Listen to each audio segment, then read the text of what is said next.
I like it. Bring the energy. Yeah, exactly. Bring the energy in. All right, so we are live on LinkedIn and on what will formerly be Periscope, but hopefully Twitter will figure out how they want to do live video, because I couldn't put this on the Ghost of Media Twitter because I don't have a Periscope account for the Ghost of Media Twitter.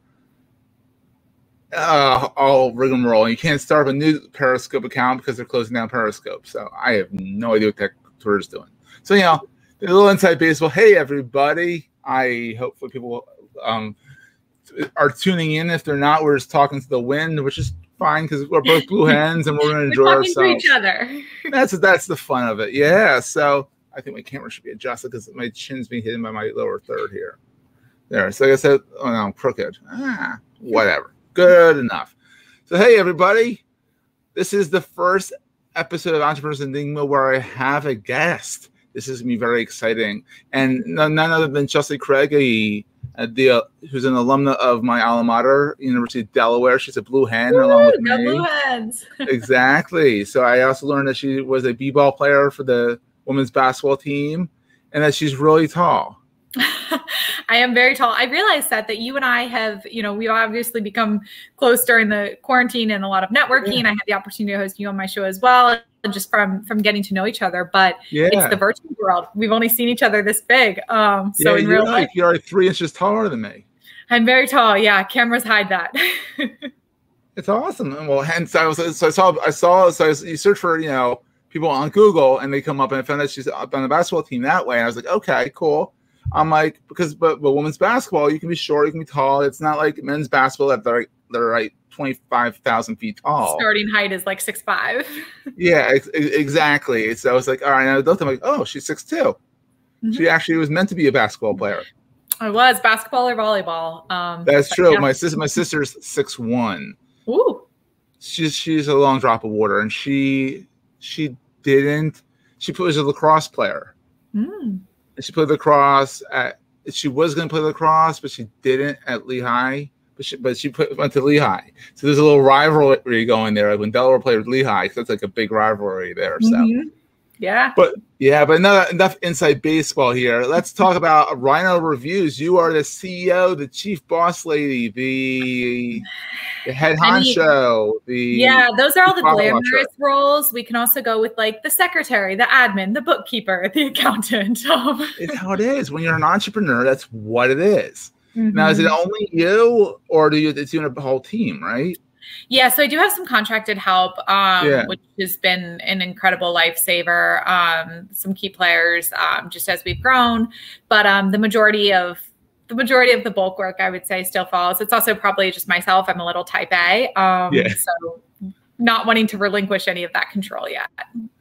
I get it. It's taking me a while with Goldstein Media to say, hey, I can't do all of this. Mm-hmm. I think you're at the point where you realize that you can't do all of it, and you get some contractors in. And I feel like in today's world, a lot of people don't want to be on W-2 with people. They want to do their own thing. They want to, oh, today's Chelsea's day. I'm working with Chelsea today on this project. Good. This is Chelsea's day. Next day is Joe's day or Steve's day or my own day. And I kind of like that method of running a business, at least when you're young and starting out. I mean, I'm not young. I'm 40, but like I've been doing this for 13 years. That's still young. Yeah, I feel old. Every single day I feel a little bit older, but especially when I bring up the whole thing of the more you know banner, the meme. Do you even know that was actually a commercial? Oh, I didn't. But that's not an age thing. I'm not the biggest TV person. No, that's an age thing. That's very much an age thing. Because in the 90s, that was like the PSAs, like the more you know, and Brad Pitt would come out and talk about like don't do drugs, or everyone loves you, don't be bullied, don't be a bully, that kind of thing.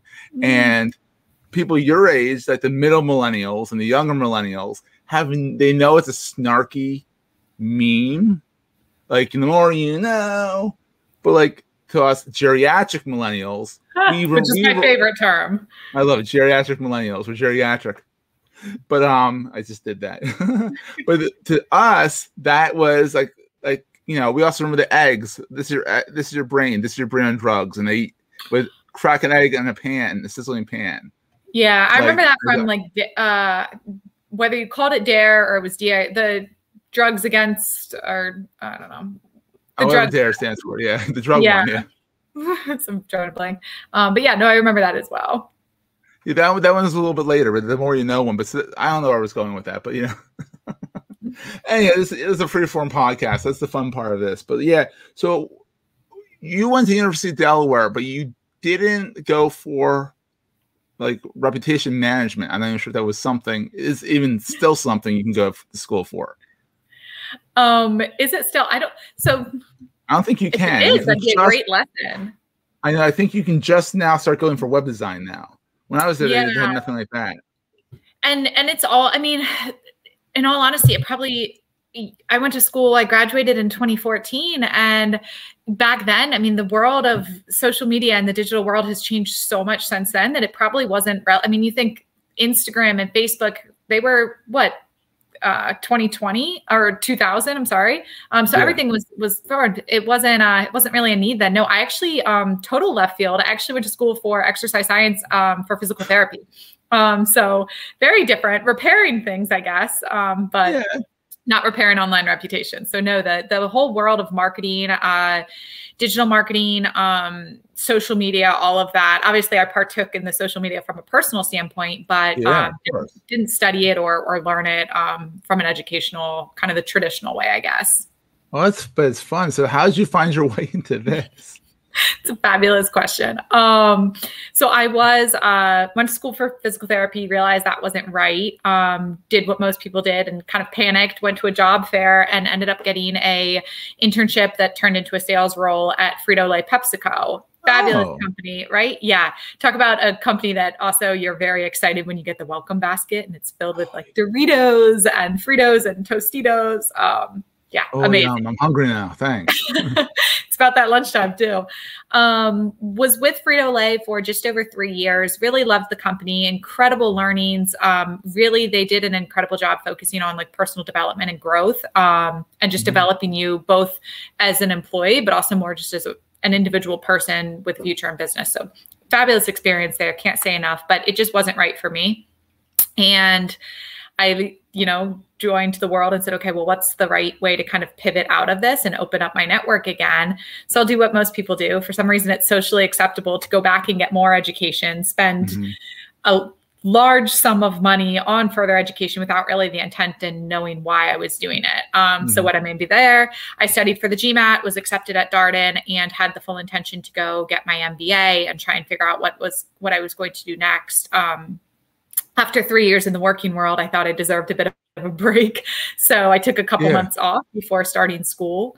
And during that time, really realized, okay, let's look at this opportunity cost. It's 2 years out of the job market. I was self-funding it. And if you are familiar with the cost of MBAs, it's a couple $100,000. So I was looking at some serious debt and not really knowing why I was kind of going down that route other than the ROI on it. Yeah, exactly. Like, what am I doing? And during that time, I was helping out some friends with their businesses as I just had some free time, and ended up realizing they all individually had a couple of review and online reputation issues that I was just helping with.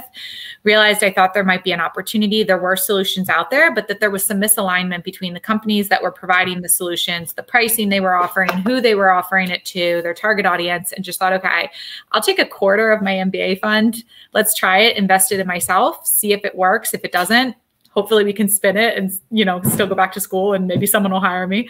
And fortunately, 3 years later, here we are, still going strong. So it's working for the most part.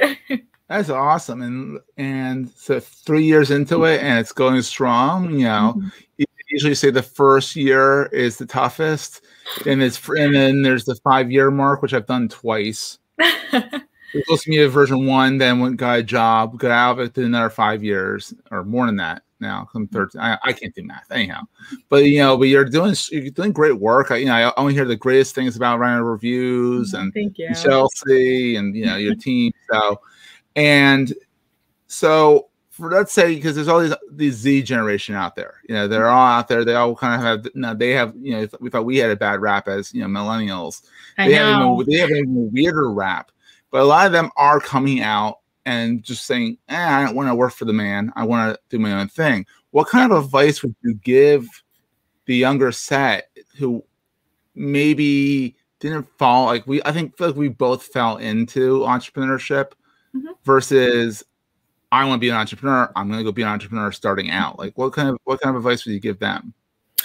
Yeah, that's an interesting question. I definitely did not ever think that I would be having anything of my own. I, as you mentioned, play basketball. I'm very militant with my things. I am a great executor. Like I love a plan, a strategy. I love following someone's mission. So for me as a business owner, that's one of my challenges is making sure that I'm always with coaches because I'm not good at thinking of plans. I want to just do things and get things done. Give me a checklist and I'm the happiest person. So anyone that does like naturally say like, hey, I want to start a business or I want to do this. I have that entrepreneur spirit. I'm in so much awe and admiration. I think just being able, just being able to verbalize that, that's scary. It's vulnerable. So first of all, kudos there. But one thing I would highly suggest is like, it is so easy now to start something on the side, to get some type of like side hustle going on with just everything online, that I can't stress that enough. You mentioned like your first year in business being the hardest. While I feel like every year has been challenging, I think for us, my first year was really hard because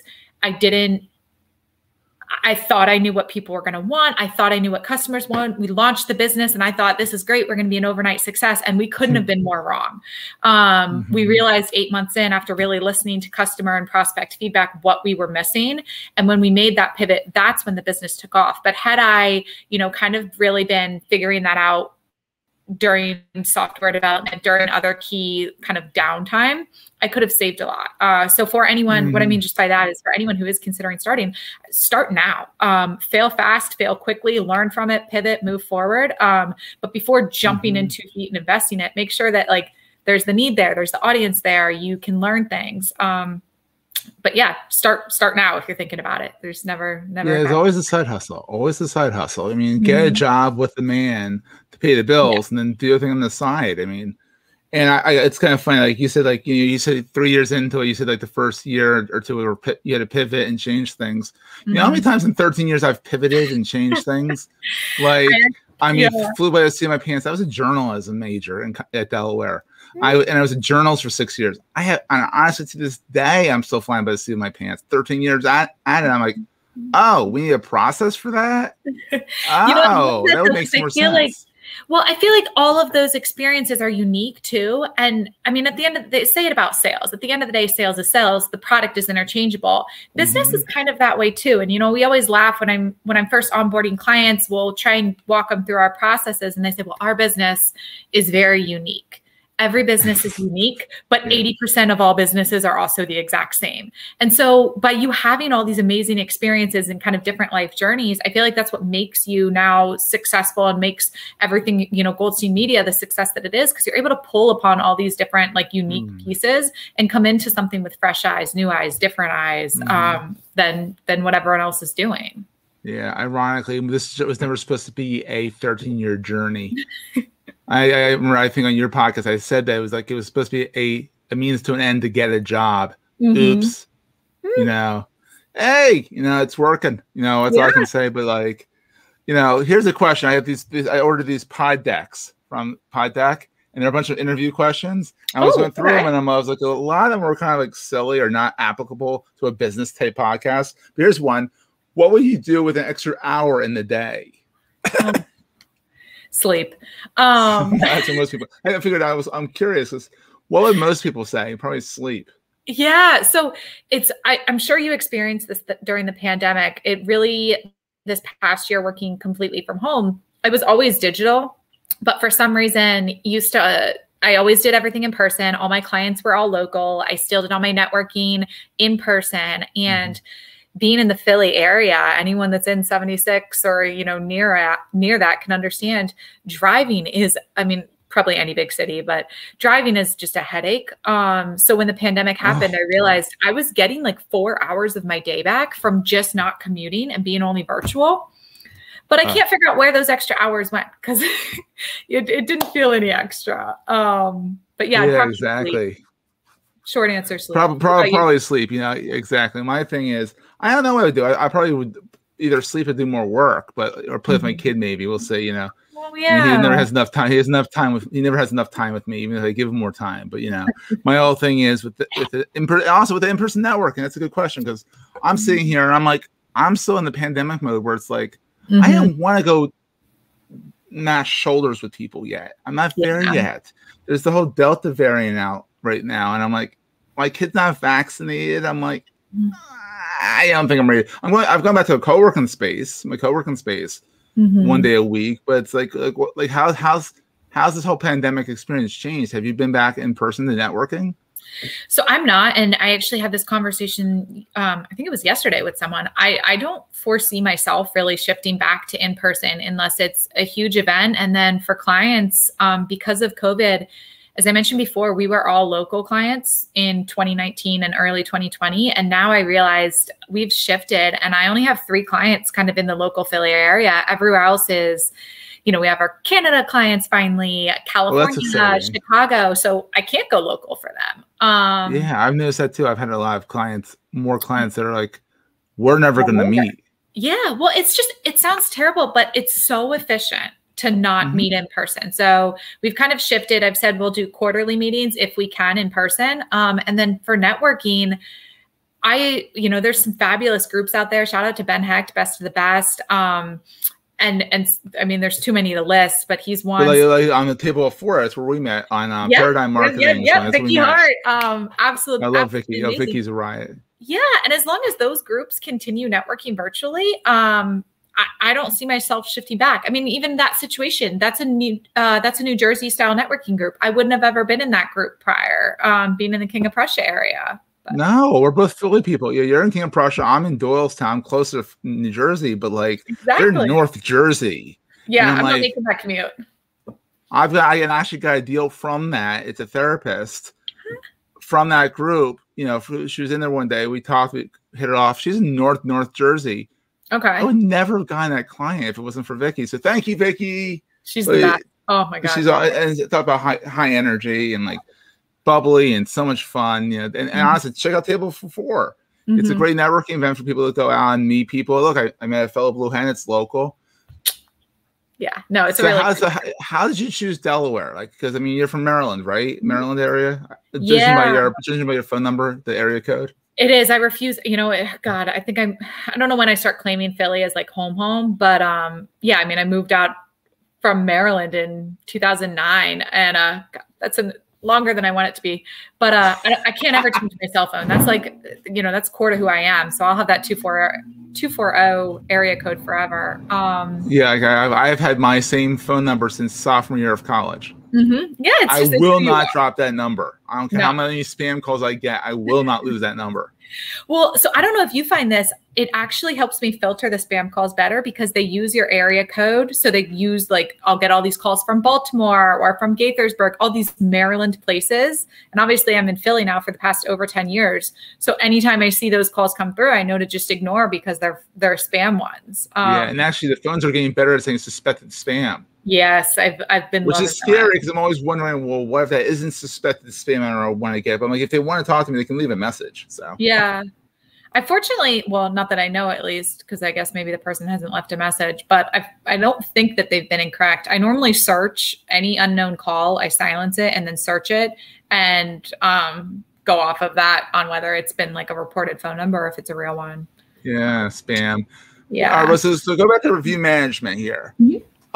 When people come to you, I'm sure you've seen the gambit of I have a few bad reviews, let's work on this, or hey, I have no reviews, nothing at all, I need help, I want to get some good reviews in there. You also have the ones where they're like, oh my God, the last predecessor was a bum, to say the least, and ticked off everyone. Now we have a new CEO in and we want to make it better impression. How does that work? How does the process work with Rhino Reviews?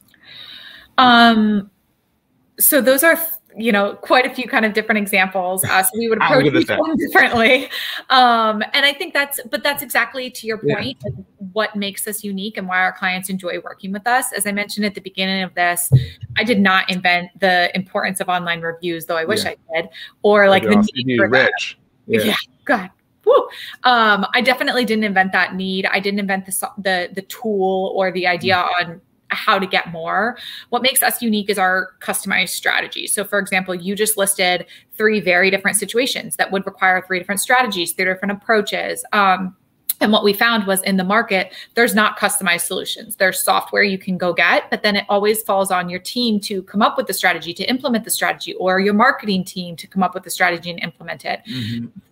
For clients themselves, the direct businesses, they don't have the time, the desire, or really the bandwidth, we find a lot of the time, to dedicate someone to this full time. If they did, they would have been doing it already. Marketing, it's kind of the same thing. When they're billing per hours or they're set on projects, I mean, I don't take offense to it. It's not worth their time. It's not worth their billable hours to spend on this, but it's an important solution and an important strategy that a lot of clients need. So that's where we're able to come in kind of with this hybrid approach, being really specialized, being the experts in this kind of true niche industry. We come up with a customized solution based off of, hey, where is your reputation right now? Where's your competition's reputation? What industry are you in? Because that affects a lot of things as well, like regulations. For example, if you're in the medical industry, you know, what you can and can't say in review responses so that you're not violating HIPAA, or maybe you're in the financial industry. Oh, HIPAA, I hate HIPAA. Oh. It's awful. Half the time when people say, yes, you can talk to my wife. Just talk to my wife. Like, seriously, like, I get why it's there. Yes, that's exactly what I was saying too. But it's annoying. As a journalist, it was annoying too. Like, is the person still alive after the car crash? Or we can't tell you. I'm like, thank you. So, I mean, so you customize everything for people, which is very unique. I mean, there's yaks out there that, you know, we're gonna leave them alone. I'm not a fan. But there's other small, you know, companies out there that do reviews somewhat, and they have their own little gimmick that they do stuff. But you don't really have a gimmick. You do things, you know, customized. Yeah. And so, I mean, as you mentioned, there are other solutions, and what that looks like is it's the software, it's the tools that we provide you with as well. But what our difference is, it's the done for you service. It's the personalization, and especially in today's environment, it's really risky to have any feature that's speaking on behalf of your brand, that's responding to reviews or responding or watching, to have it be some automated process. I mean, we don't need to get into politics here and all this, you know, basically it's terrifying. Yeah. Everything that went on, like you want a live person with a pulse of your business, with a pulse of the conversation that's happening about you online, to raise red flags, to respond to green ones, to really just handle it. So that's the kind of peace of mind that we provide our clients. We're providing the tools and we're growing it, but we're also acting, speaking, and watching on behalf of your brand online. But again, that's awesome. It's all personal. It's real. That's great. I mean, and because I know, like, I have clients, you know, that I've tried to get you in front of at times and stuff like that, you know, and they've been like, oh, we're using this software. I'm like, you should talk to Chelsea. Like, we're in commitment for a year. I'm like, well, then you should talk to Chelsea when you're out of that commitment, you know, that kind of thing. Because it's just like, it's such a complex space. You would think that someone writes your review, you say thank you, but you're out in the world. I miss them. I don't respond to them right away. Half the time I didn't even know you put a review up about me. You know, it's like, because you're busy in your business doing what you're good at, you know, and hiring for the rest, and that's what you got to do. You know, so that's great. So tell people about your podcast, Reputation Matters. That's really cool. Very well produced. Good, Thank you. Very jazzy intro, which is good. I really like it. Thanks.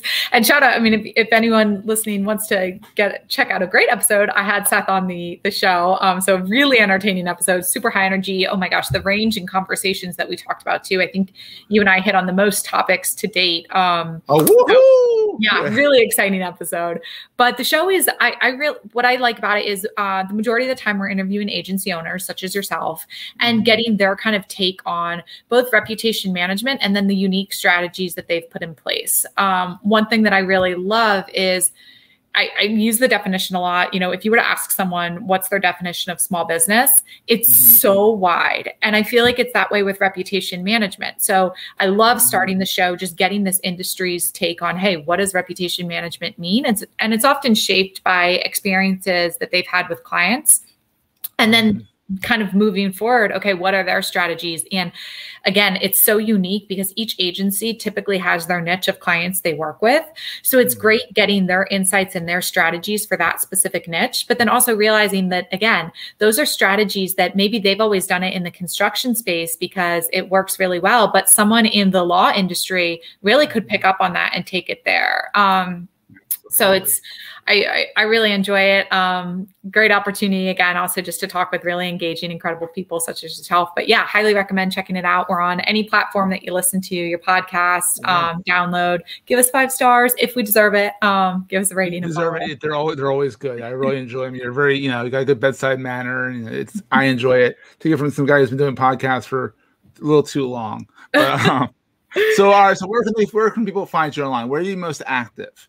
So people want to interact with you. Yeah, we are most active by far on LinkedIn. It's a great way to engage with just anyone and everyone. But yeah, so if you want to either just get more tips, our podcasts are published every Tuesday on LinkedIn at around 12 o'clock. But otherwise, that's where we put up tips, updates on Google My Business, because those updates are fast and fierce. So you can make sure to follow us on there. But yeah, I would say LinkedIn, our website, if you want to reach us directly or just learn a little bit more. But those are the 2 platforms where we're kind of most participative. So it's rhino-reviews.com. Correct. I haven't figured out how to put that on the live stream here. So. Oh, no worries. There's gotta be. I think I could figure it out. I'll figure it out some other time. But definitely, Chelsea, this has been so much fun. Thank you for being as I scoot off here. I don't know what was happening there, right? All of a sudden I started scoot like. What is it? There's a movie that does that where the guy is like, oh, it's Austin Powers, where Dr. Evil's like, yeah. So all of a sudden I do that, and the audio people are going to listen to this. I'm not very big on editing, so you're going to hear this and be like, what is he talking about? Well, I just kind of scooted off on my rolly chair off the screen randomly, so that was kind of interesting. But anyhow, thank you for being the first interview on Entrepreneurs Enigma. Because before this, it was just me rambling into the phone, not sure what the heck I was going to do with this. Because Digital Marketing Dives on hiatus until October or November. I mean, we'll have you on that as well, because that's very relevant to your industry as well. But thank you for being on. This is so much fun. Of course, live streamed it. Right? Yes, very fun. Awesome.